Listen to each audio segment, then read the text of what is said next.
What's happening, guys? Stopping in for another little tool haul. It's not too big, as you can see. Picked up a ratchet with a handle, I guess for an overview. Serpentine belt toolkit, pick set, some half-inch impact shallow, half-inch impact deep, and then a couple hammers, dead blow, ball peen dead blow. So I'll just work my way around. This snap-on, this would be the FHX80A. This would be your 3/8 locking flex head. I think I can pretty much say it at any given time that locking flex head, if you're going to invest in one singular ratchet per drive size from Snap-on, I think you're doing yourself a great disservice if you don't go with this. I'm serious. The locking flex head is just so nice. I mean, you've got nearly every feature from the flex head. I mean, you're locked on a couple positions here. I think you got maybe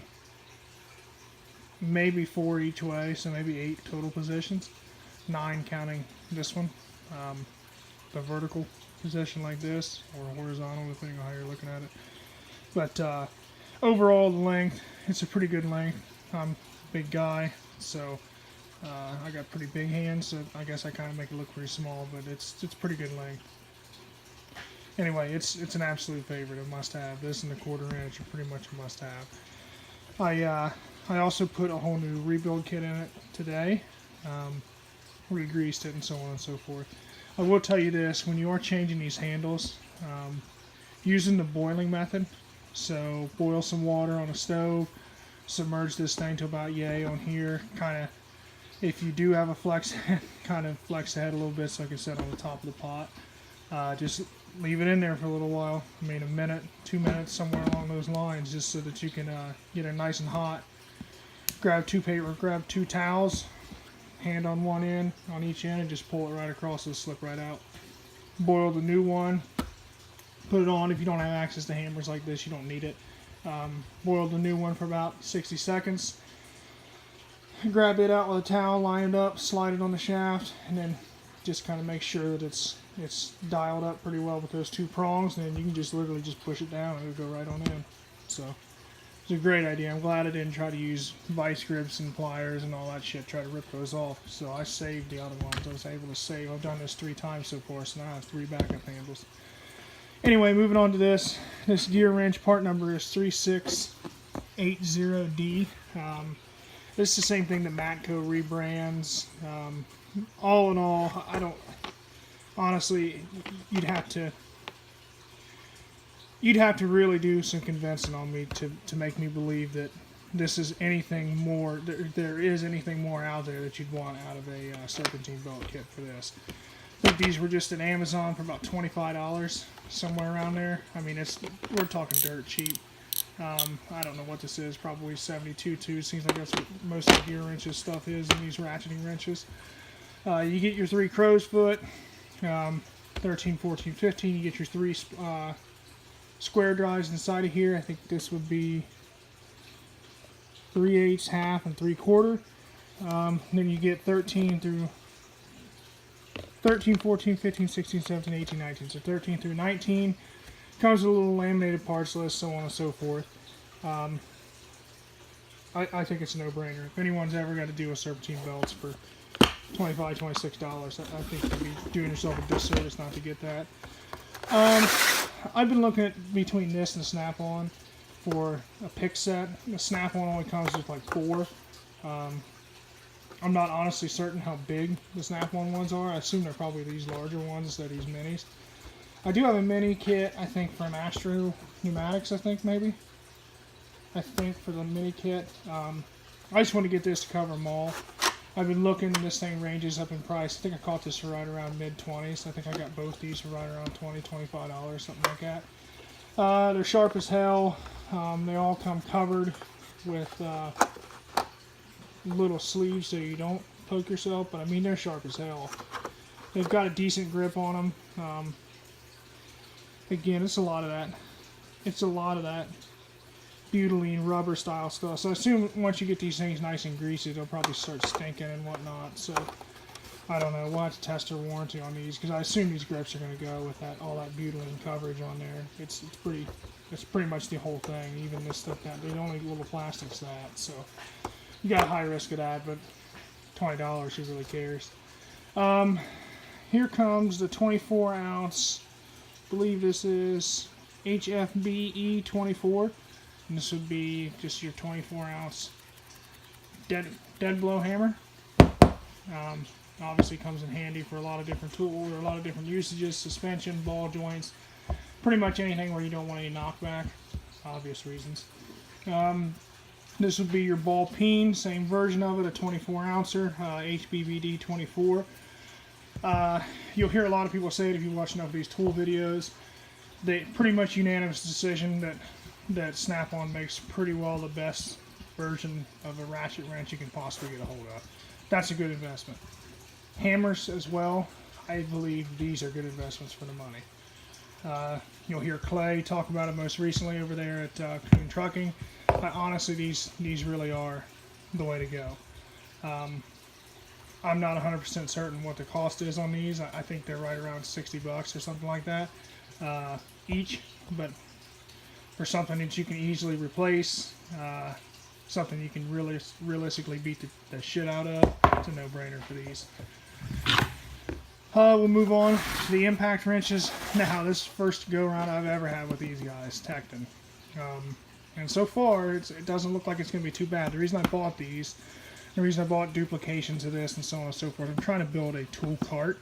So I'm probably going to put these out there just for my cordless half-inch impact. My main toolbox is probably not going to have these for certain. So I think these were right at $20-something a piece. So realistically, for less than $50, I captured most of all I would ever want to cover with half-inch tools. So the deep set goes from 10 to 24, and it doesn't skip anything at all. I will say that the sizes are not etched in them, and that does kind of bother me. This is just kind of put on the face. It's not deep, it's not scored in, it's not, like I said, it's not etched at all. You can see it, it's just kind of on there. That's going to wear off, not too long. So that's kind of bad. I assume I'll probably try to test a warranty when one of those wears off. So we'll point out too that these are CRV, which is chromium vanadium. For those of you who follow AVE, I know he's done a lot of different alloy and steel videos and explanations, and for some it might be a little bit over the edge.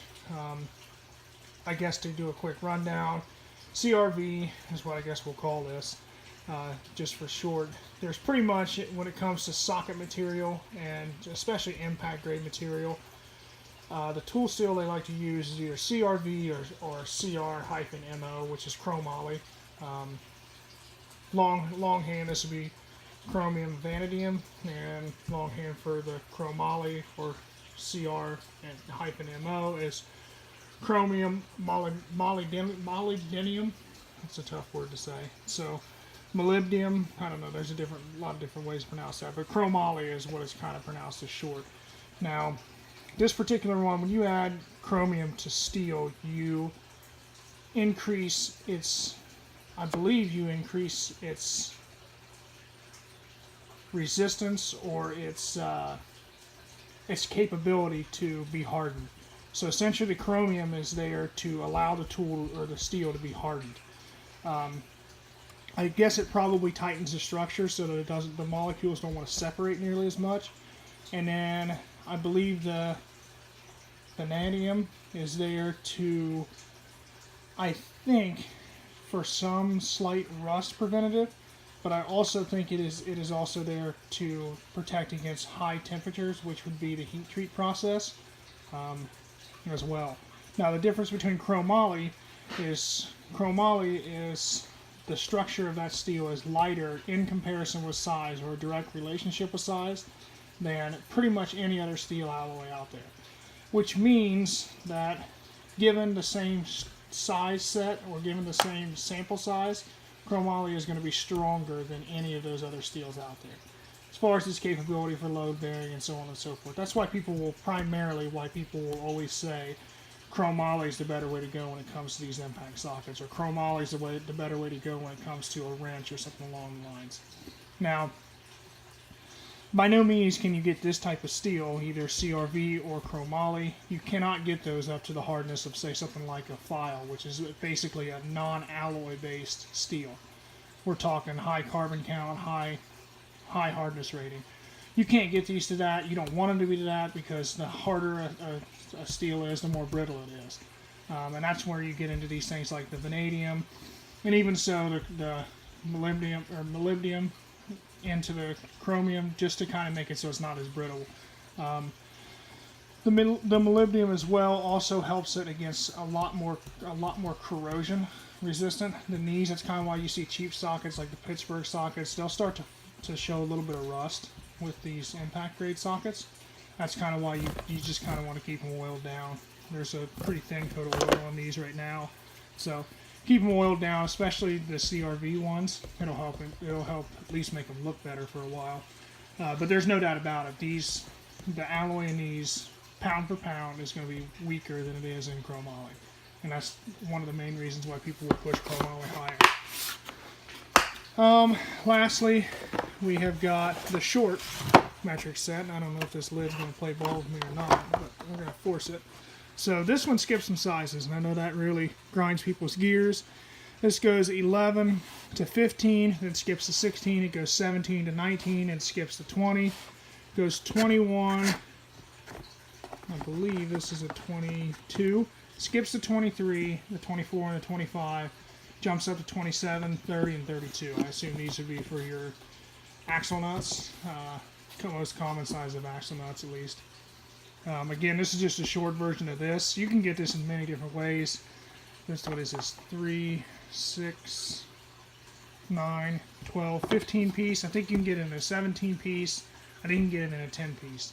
They range all from basically $20 even up to maybe, I think, like 35 for the big one or 40 for the big one. Dirt cheap.